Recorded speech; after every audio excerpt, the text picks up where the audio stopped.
Already మేము గత నెల నుండి మేము మేనేజ్మెంట్ కు రకరకాలుగా రిప్రజెంటేషన్ జరుగుతుంది సార్.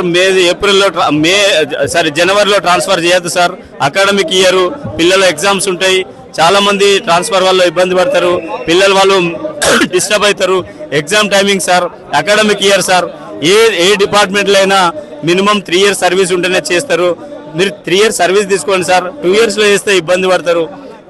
వాళ్ళు హెడ్ క్వార్టర్ అర్థం చేసుకునే వారికి, పవర్ సెక్టర్ అర్థం చేసుకునే వారికి 1 year గడిచిపోతుంది. మినిమం 3 years ఉంటే 3 years తర్వాత చేయండి అని చెప్పినాం.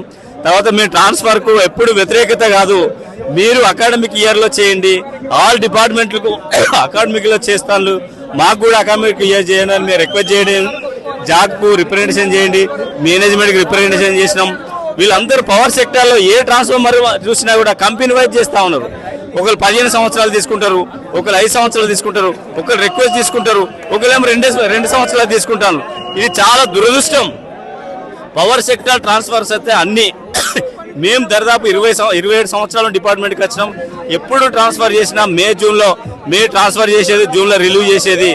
కానీ ఇది విరుద్ధంగా ఇప్పుడు ఎగ్జామ్ జరిగే టైంలో అందరు పేరెంట్స్ అంతా పిల్లల ఎగ్జామ్ కోసం మనోవేదనకు గురై మా పిల్లలు ఏ విధంగా రాస్తారు, ఏం కథ చేస్తారు అనేది దయచేసి బేషరతుగా దీన్ని క్యాన్సిల్ చేసి మీరు ట్రాన్స్ఫర్స్ జాగ్తో నిర్ణయం చేసుకునే, జాగ్తో చర్చించుకునే 50% ప్రకారం మీరు చేయండి. కానీ 2 సంవత్సరాలు వాపస్ చేయండి, 3 సంవత్సరాలు పెట్టండి, అకాడమిక్ ఇయర్ చేయండి. కేవలం ఇది సింగిల్ ఎజెండా. ఆల్ జాక్ 24 సంఘాలు కేవలం అకాడమిక్ ఇయర్లే చేయండి అనే నినాదంతో తెలంగాణ 4 మూలల నుండి ధర్నాకు రావడం జరిగింది.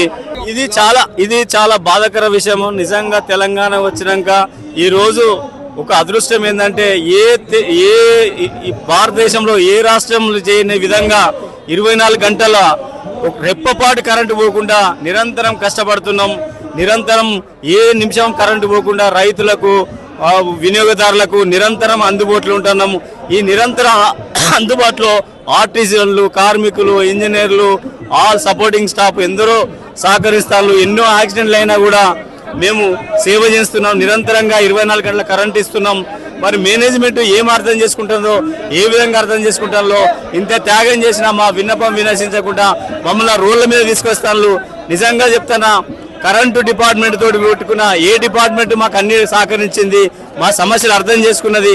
మరి మేనేజ్మెంట్ ఏ విధంగా ఆలోచిస్తారో మాకు అది తెలియదు.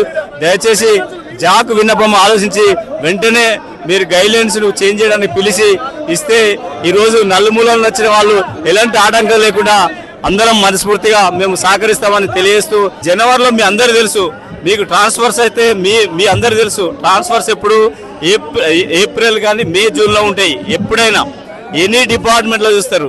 మరి ఇప్పుడు ఎందుకు ఆలోచించిల్లో జనవరిలో చేస్తే ఎలాంటి పవర్ క్రైసిస్ లేదంటారు. ఈ 70 సంవత్సరాలు లేని పవర్ క్రైసిస్ ఈ 1 సంవత్సరం ఎందుకు ఉంటుందో తెలుస్తలేదు. మరో 2 సంవత్సరాలు అనేది ఏ డిపార్ట్మెంట్లో లేదు. మరి ఇక్కడ 2 సంవత్సరాలు పెట్టడం అనేది చాలా అన్యాయం, దుర్మార్గం. ఇలాంటి మేనేజ్మెంట్ని ఎప్పుడు చూడలేదు. ఐఏఎస్లు వస్తే మాకు ఎంప్లాయీకి న్యాయం జరుగుతాను కాదు, ఐఏఎస్లో ఎంప్లాయీస్కి అంతా నెగిటివ్ చేస్తాను.